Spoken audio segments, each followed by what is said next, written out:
Listen, I still get, the shivers so when I think of that moment when, at some point, we knew that the World Cup was ours, and that was a beautiful moment. Well, to discuss that and a lot more, we're joined in studio by brand manager Soli Mweng, who'll explain to us what this win actually means for South Africa as a brand.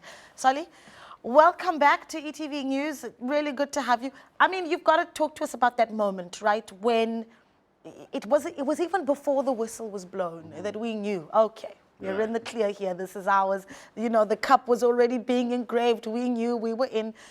Your favorite moment?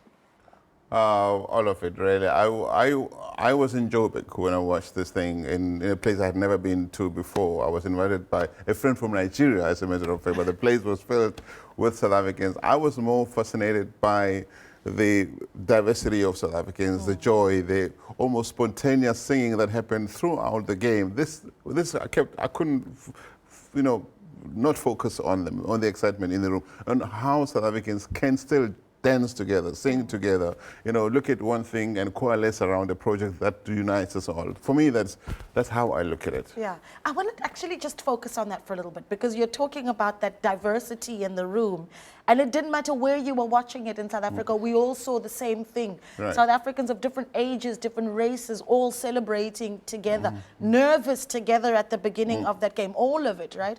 And just last week, we had Paganzali Sufi, his Twitter faux pas when he thought that a supporter had the old South African flag, and then the hashtag Stronger Together started to get going. Today, we're talking about Vicky Momberg, we're talking about Eben Etzebeth, and then over the weekend, just after the Rugby World Cup, this happened. Ayanda, tell us a little bit about this, because essentially what this was Mbuyiseni Ndlozi on social media saying, celebrate as much as you want, but there's a lot of work to be done. Party pooper, well, at least this is what some people are saying on social media. But if we have a look at the tweets, there were quite a few tweets, and he's not the only one to seem to have agreed to this, but we are pushing against all efforts to pull a 1994-1996 on us again, in caps. We will not take the sleeping tablets of rugby euphoria again. We will be better than our parents. We choose to feel the painful truth of our wretched conditions. And I think, Naledi, the biggest conversation on social media here is, so now it's a crime to be black and celebrate when black excellence happen. So now it's a crime to be excited when a fellow brother and sister is doing something, because instead of celebrating, we're supposed to be crying. At every 99% of our day, we should be crying because we don't have the land. And this is the question that's up on social media. Yes, there are some who do agree and say, while we are all excited, let's not forget the struggles. But many on social media are also saying nobody's forgotten the struggles, but just for a few seconds, we'd like to celebrate the wins that we do have as a country.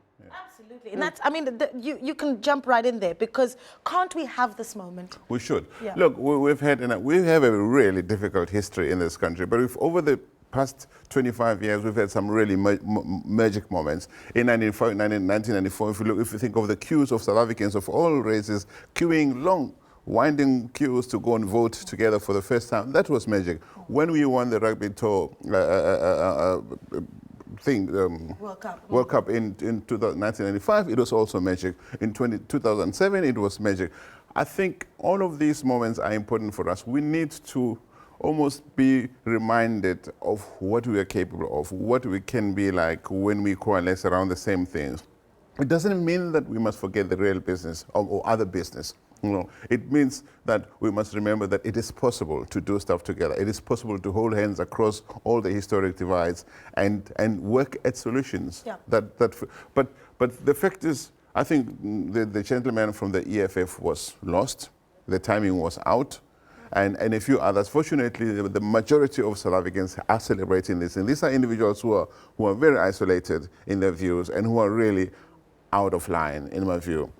It doesn't mean that we shouldn't have those conversations, but it means that we must allow South Africans, to defocus from the negative and celebrate together. And this is what it's all about. Yeah, I mean, ultimately, we're trying to build here, right? This is the constant project of South Africa, to build the economy, the brand, and so much more. And when we have something like this that says, look at what South Africans can do, all races, put them in one team, the excellence, right? Where are the opportunities that you see there for brand South Africa so that we leverage off of this push that we feel right now? Well, unfortunately, it also leads into some really uncomfortable conversations. The fact of the matter is that some people would prefer to celebrate Sia, but Sia, nobody wins a World Cup on their own. Sia was accompanied by a team of other South Africans, many of whom happen to be white, and all of them may have wives or children or girlfriends and children who are also white.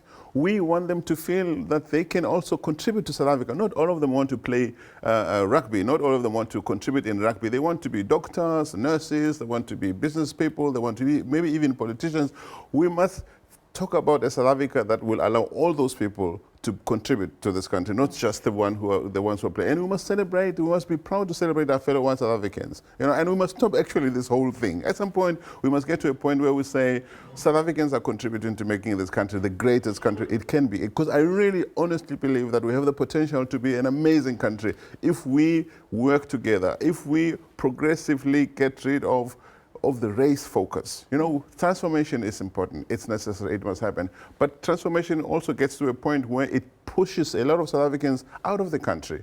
You know, people don't want to have these conversations. The fact is that maybe some of those guys have got 12-year, 15-year-old daughters and sons, and those kids are asking themselves, what happens to me when I finish university? Because I will be discriminated against on the basis of my color. I won't get jobs. I need to get a black friend to stand in front of me so that he or she owns 51% of whatever initiative I come with. So we have to get to a point where we say, how do we take care of the painful history of this country without damaging tomorrow? How do we avoid losing tomorrow because of yesterday? And those are conversations that many people don't want to have. But the fact is, it shouldn't stop here. This is just a reminder to all of us to say we can do it together.